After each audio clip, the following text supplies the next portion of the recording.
ایران پر امریکی اور اسرائیلی حملوں کا آج تیسرا دن ہے۔ ایک جانب ایران کے خلاف امریکی اور اسرائیلی حملوں میں شدت آ رہی ہے۔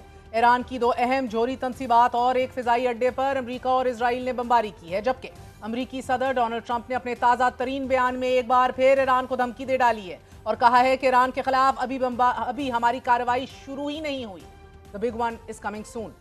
ایران نے بھی اسرائیلی اور امریکی حملوں کے جواب میں اسرائیلی ایئر فورس کے ہیڈ کوارٹر نیتن یاہو کی رہائش گاہ قبرز میں برطانوی اڈے سمیت متعدد اہم تنصیبات کو میزائلوں سے نشانہ بنایا ہے، جبکہ ایران کے نائب وزیر خارجہ نے CNN سے گفتگو کرتے ہوئے اب سے کچھ دیر قبل یہ انکشاف کیا ہے کہ برادر ملک سعودی عرب کی آئل فیلڈز پر بمباری ایران کی جانب سے نہیں کی جا رہی اور ہم اس کے ذمہ دار نہیں ہیں۔ اسی طرح IRGC کے فوجی ذرائع نے بھی ایرانی نیوز ایجنسی کو یہ بتایا ہے کہ خطے میں موجود ممالک کی آئل فیسلٹیز ایران کا ہدف نہیں۔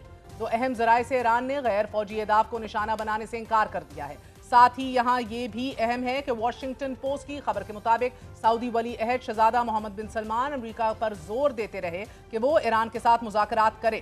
تو پھر سوال یہ پیدا ہو رہا ہے کہ مسلم ممالک کی تیل کی اہم تنصیبات پر حملے کون کر رہا ہے اور ان حملوں کا مقصد کیا ہے؟ عرب ممالک کو ایران کے سامنے کھڑا کرنا تو نہیں، because that seems exactly what is happening at the moment. The Muslim countries are face to face۔ امریکہ اور اسرائیلی حملوں کے بعد ایشیا اور یورپ کو جانے والی تمام تر فلائٹس منسوخ کر دی گئی ہیں۔ صرف ایک دن میں تیل کی قیمتوں میں اضافہ ہوا ہے، جبکہ خدشہ یہ بھی ہے کہ اگر ایران نے اسٹریٹ آف ہارمز کو زیادہ عرصے تک بند رکھا تو تیل کی فی بیرل قیمت $150 تک پہنچ سکتی ہے، کیونکہ ایران، متحدہ عرب امارات اور عمان کے درمیان واقع 33 کلومیٹر طویل اس پٹی سے عالمی تیل سپلائی کا روزانہ تقریباً 17 ملین بیرل گزرتا ہے، کہ جو عالمی سپلائی کا 20% سے بھی زائد ہے۔ ناظرین، قطر، کویت، سعودی عرب اور متحدہ عرب امارات کے 90% تیل ایکسپورٹس کا سپلائی روٹ یہی پٹی ہے، اور اب اگر اس پٹی سے تیل کی بندش کا نقصان دیکھا جائے تو سب سے زیادہ نقصان بھارت کو ہوگا، کہ جو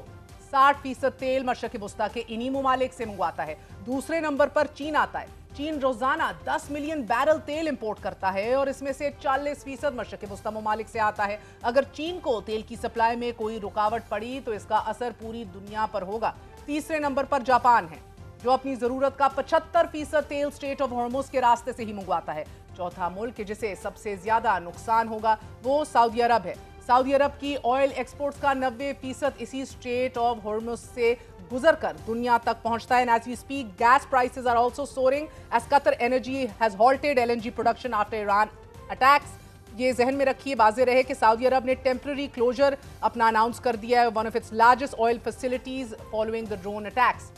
پانچواں ملک پاکستان ہے۔ ناظرین، پاکستان اپنی تیل ضروریات کا 90% تیل مشرق وسطیٰ ممالک سے حاصل کرتا ہے، کہ جو اسٹریٹ آف ہارمز سے ہی گزرتا ہے، اور اگر یہ بندش لمبی ہو گئی تو یہ پاکستان کے لیے بہت زیادہ خطرناک ہوگا۔ اب تک تیل کی قیمت میں 5%، جبکہ گیس کی قیمتوں میں 50% اضافہ دیکھنے میں آیا ہے۔ ایران پر حملے سے متعلق پینٹاگون نے امریکی کانگریس کو بریفنگ دی ہے۔ پینٹاگون نے کانگریس کو بریفنگ میں بتایا ہے کہ ایسی کوئی خفیہ اطلاع موجود نہیں تھی کہ جس سے ظاہر ہوتا کہ ایران امریکہ پر پہلے حملے کی تیاری کر رہا تھا۔ خبرسال ادارے روئٹرز کے مطابق اتوار کو ہونے والے بند کمرہ اجلاسوں میں ٹرمپ انتظامیہ کے حکام نے کانگریس کے عملے کو اس بارے میں آگاہ کیا۔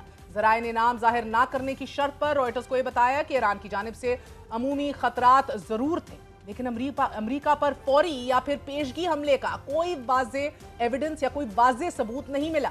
امریکی حکام کے مطابق ایران کے خلاف کی گئی کارروائیوں میں 1000 سے زائد اہداف کو نشانہ بنایا گیا ہے، کہ جن میں میزائل تنصیبات، فضائی دفاعی نظام اور بحری جہاز شامل تھے۔ اجلاس میں یہ بتایا گیا کہ ان حملوں میں ایرانی سپریم لیڈر آیت اللہ خامنئی اور دیگر اعلیٰ عہدیداران مارے گئے۔ امریکی فوج نے یہ بتایا کہ 2B بمبار طیاروں نے زیر زمین تنصیبات پر 2000 پاؤنڈ وزنی بم گرائے۔ روئٹرز کے مطابق صدر ڈونلڈ ٹرمپ نے حملوں کے بعد اپنے ویڈیو پیغام میں یہ کہا کہ ان کا مقصد امریکی عوام کا دفاع کرنا اور ایران کو جوہری ہتھیار حاصل کرنے سے روکنا ہے۔ انہوں نے یہ بھی کہا کہ اگر ضرورت پڑی تو کارروائیاں ہفتوں تک جاری رہ سکتی ہیں۔ تاہم اتوار کی بریفنگ میں حکام نے تسلیم کیا کہ ایران کی جانب سے امریکہ پر پہلے حملوں کی کوئی مصدقہ، کوئی کریڈیبل، کوئی خفیہ اطلاع موجود نہیں تھی، کہ جو اس جنگ کے جواز سے متعلق سوالات کو جنم دے رہی ہے۔ ڈیموکریٹک رہنماؤں نے صدر ٹرمپ پر تنقید کرتے ہوئے کہا ہے کہ یہ ایک اختیاری جنگ ہے اور اس کے نتائج خطرناک ہوں گے۔ بعض ارکان نے اس بات پر بھی تشویش ظاہر کی ہے کہ امن مذاکرات ترک کرنے کا فیصلہ کیوں کیا گیا، جبکہ عمان جیسے ثالث ممالک کا یہ کہنا تھا کہ بات چیت کے امکانات موجود تھے۔ بلکہ اسٹاک پائلز ختم کرنے کا بھی کے اوپر رضامند ہو گیا تھا ایران۔